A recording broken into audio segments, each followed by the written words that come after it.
So I think if you look at those criterias, many companies tend to sell to the US because for a very specific reason. They have a lot of money, people have a lot of money to spend, and companies are able to invest into smaller companies. And exactly that happened. So she called me at an interview, I went there and I got the job at a neuromarketing company with headquarters in London, but also bureaus in Romania. So hello and welcome to another episode of Behind the Boardroom. Joining us today, all the way from Romania, is Mihaly, the founder and CEO of Business Lads. Hello Mihaly, and how are you feeling right now? Hi there, Ritesh. Excited and interested to hear about what you're going to ask me. Amazing. So let's start with the first question itself.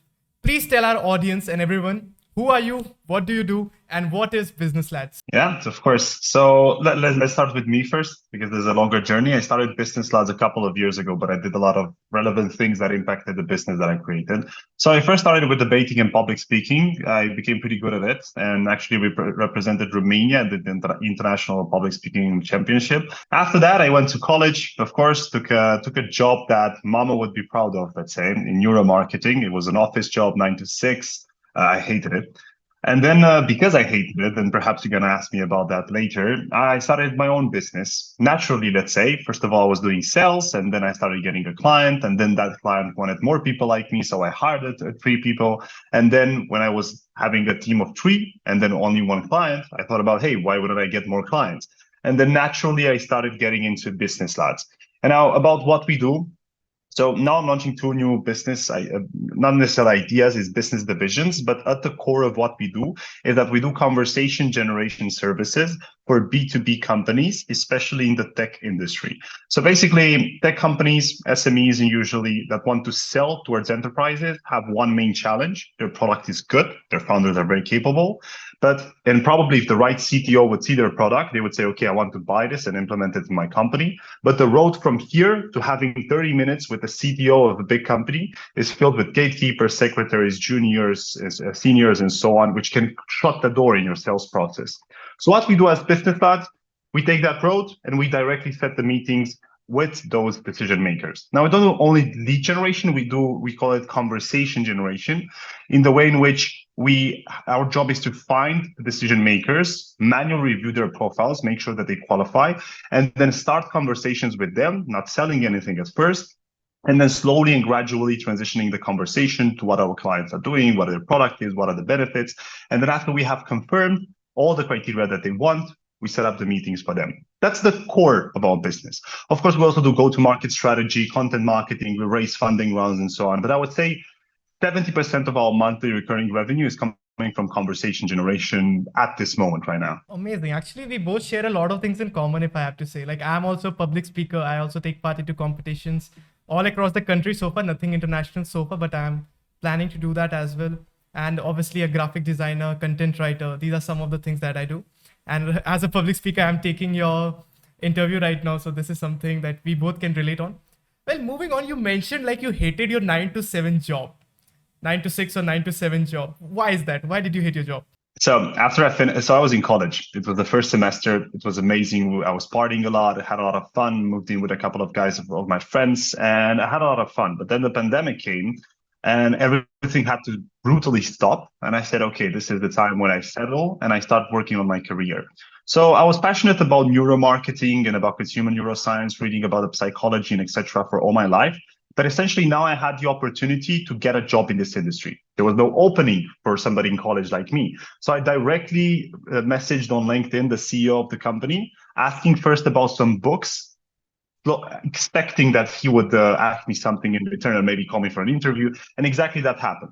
So she called me at an interview. I went there and I got the job at a neuromarketing company with headquarters in London, but also bureaus in Romania. Now, that was a job that I was pleased to explain when somebody was asking me about where do I work. I was very happy to tell them in neuromarketing. But for me, internally, it wasn't that good because it was a 9 to 6 job. After those 2 months of pandemic where you had to go home, we came back to the office and I stood for 2 years at 20 and then I got to be 21.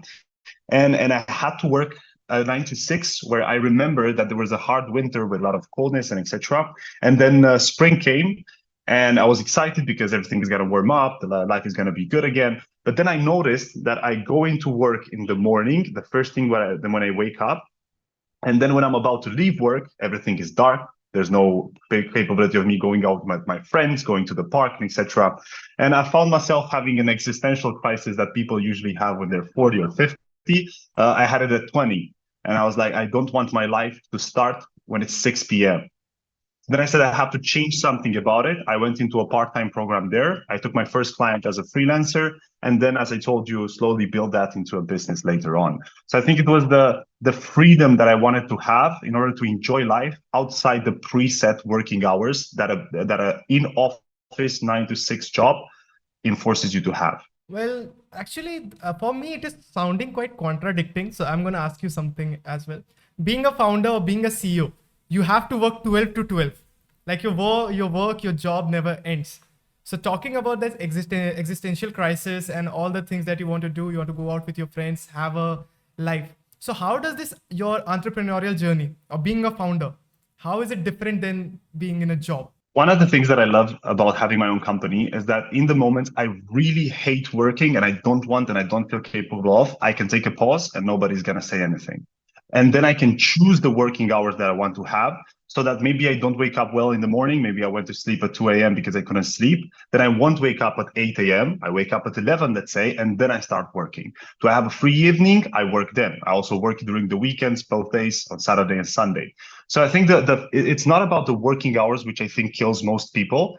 It's the inflexibility of working when you're feeling most productive and capable instead of having a preset hours which make you unproductive. Like if you maybe wake up at 8 a.m., go to an office, if I'm not a morning person, in the first 2 or 3 hours, I'm not going to be productive, right?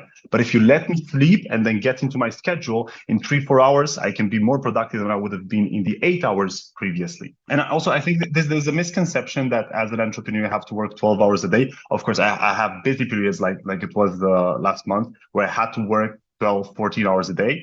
But I think if you work 12, 14 hours into your business, you're not necessarily an entrepreneur, you're a manager of a business because it means that you're handling day-to-day tasks too much.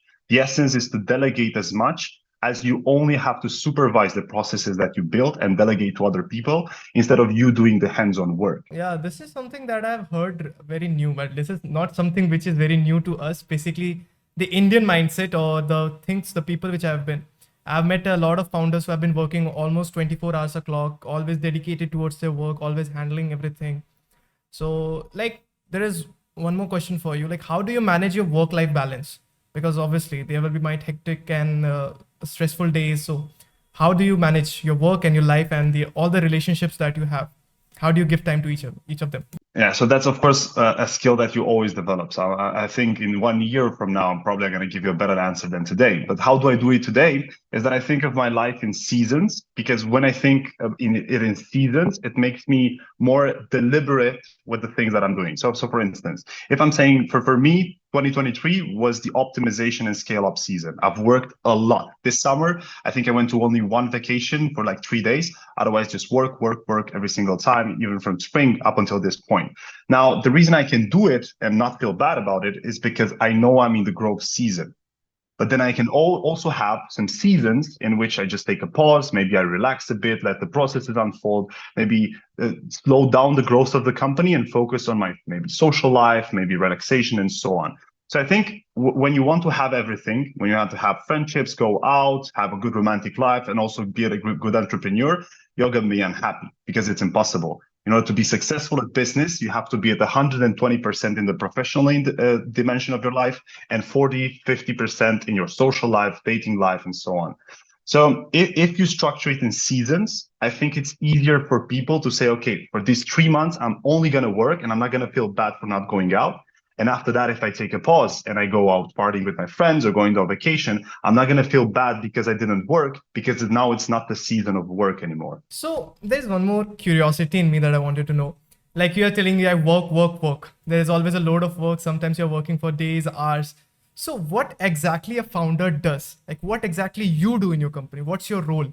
What's your job? Yeah, so I have to say that I'm not yet a full entrepreneur. I'm still a manager at my company. I handle a lot of tasks because, of course, my plan is to go to a turnover of 1 million euros which we can get there quite easily next year. And then after that, hire a manager, which likes the industry much more than I do. He's more structured. And then he takes over the company, give him some equity, give him a good salary, and then he takes care of the process. But right now, I'm also involved in some day-to-day activities, meaning that I take business calls with potential clients because I haven't yet found the person that could replace me at, let's say, 90% or 80% capacity in that. But when it comes to implementing projects, right, doing the lead generation, doing the research activities in our research department, doing the sales in our sales department, that's completely delegated to our sales reps. And I give them full confidence. And I try only to handle, and this is the instruction that I give to my employees, come to me only when you have tried all the available and obvious options into solving your problems. Only if you didn't find the answer on Google, only if you didn't get a good reformulation by ChatGPT or anything else, then you should come with the problem to me. At the beginning, there's a bit of friction, but now I have, let's say, 4 or 5 people that I completely trust that they can do the job even better than I can do on their specific niches. So day to day, it's making sure that these people are okay, getting a weekly checkup with them into a meeting, then daily checkups through Slack and through messages, and doing the most important tasks like getting a client, negotiating contracts, and the beginning of each project where it's a bit more friction when you set up the lead generation system, the messaging, the targeting, and so on. That's also somewhere where I'm actually more implied right now. So there is one more thing. So you are situated in Europe, Romania. I'm from India. So you must have admired a lot of Indian startups and Indian founders, and you might have interacted with some, right? So what do you think is the difference between the startup culture in Romania or Europe or the startup culture in India? What do you think is the difference between these two? You have to give me a bit more intel on what's the startup culture in India. So I have some specific anecdotal examples, but the likelihood of me getting that wrong is high. So perhaps you can give me a bit of details. Let me give you some insights about that. India is a wide, mass populated country. Like it has number one on the top when it comes to population, right? So don't you think like Indian startup has an edge over any other startup in this world?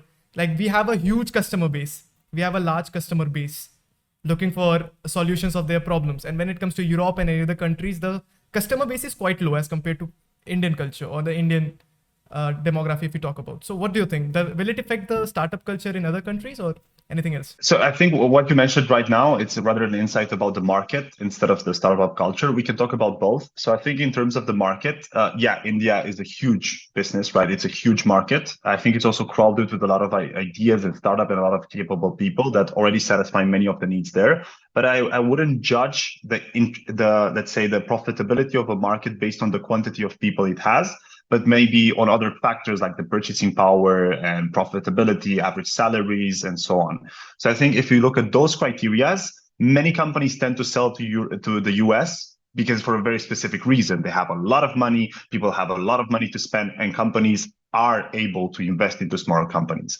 Now, when you go to Europe, all the expert reports say that Europe is still a good place to invest and start as a startup and sell towards, especially in the enterprise world. But as a culture, they are more reluctant in investing into vendors coming from small or medium enterprises, right? So if you're a startup with some AI tool, which is amazing and helps companies save billions of dollars, you're more likely to sell in the US than in Europe to the same ideal customer profile because of the difference in culture. Now, when it comes to culture in India, I don't want to say anything. I'm not sure. I haven't sold so much towards Indian companies, so I cannot say with an expertise on how is that different. But in Europe, in essence, what I like in Romania specifically is that, and I think this could happen to India as well. I think it's a good path to cross. So in Romania, we had a surge in technical capabilities in the IT sector, right? Everybody was a software developer, a lot of bright minds, a lot of companies which came here and they created development centers. Now, the problem was that the Americans came with the ideas, the Romanians developed it, and the Americans profited. What I've seen in Romania in the last 3 or 4 years is a lot of people that have worked in custom software development for large companies that say, fuck it, I'm going to do a startup myself. And then they started with a few of their colleagues working on some idea and then starting that startup and implementing it. So I think the entrepreneurial mindset has been much more present nowadays than the outsourced software developer mindset, which is right now. Not sure again, but might also be the case in India because you have a lot of software developers for large companies.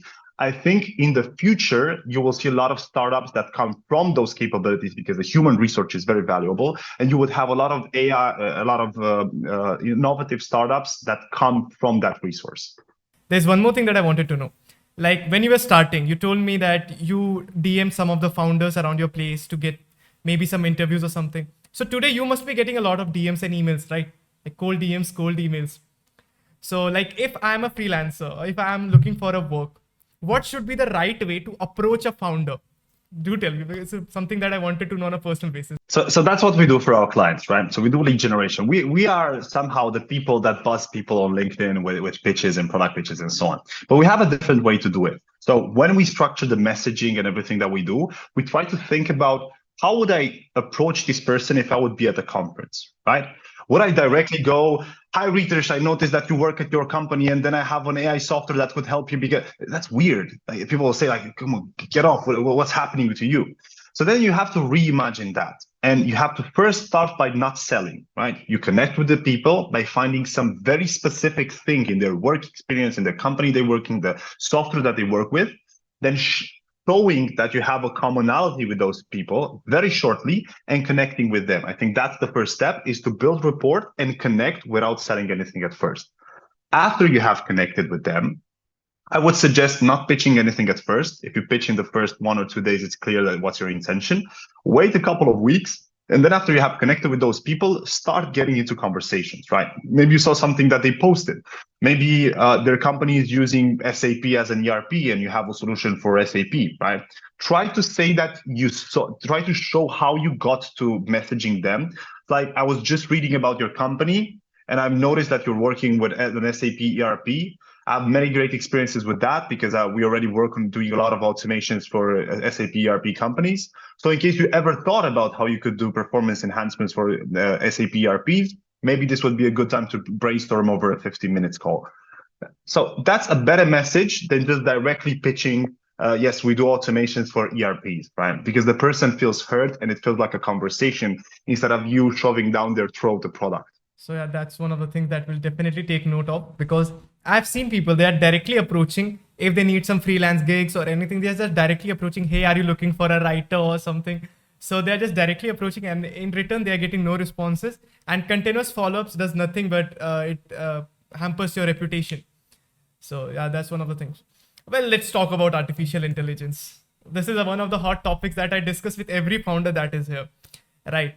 So how do you think the artificial intelligence is going to change the world in the next 5 years? Yes. So I think there's first, I think there's a bubble regarding AI. Most of the things you see are not AI. They're a simple machine learning algorithm that processes some data and gives out some outputs.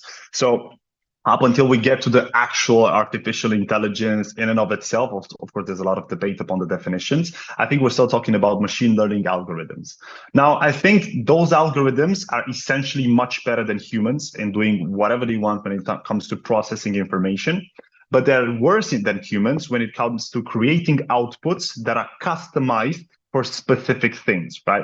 So ChatGPT can be it's a difficult competitor, right? It's one of the best tools when it's oddly specific. It's very narrowed down and very good in what it does.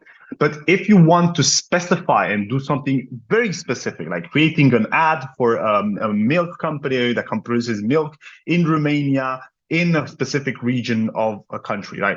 Like, that is very specific. And I think machine learning algorithms are not yet capable to customize it and specify it as much as that. But then what I have noticed through some of our clients is that many times they build these very complex and amazing solutions based on machine learning or AI, but then it's very hard for them to teach their leads and prospects how to use that AI and machine learning, right? And at this point, unless you talk about examples like OpenAI and ChatGPT that everybody can use, most of the softwares right now are very hardcore and very hard to comprehend for people. And I think the transition will be made from having those techie people that you pay 6 figures contracts to configure a machine learning algorithm.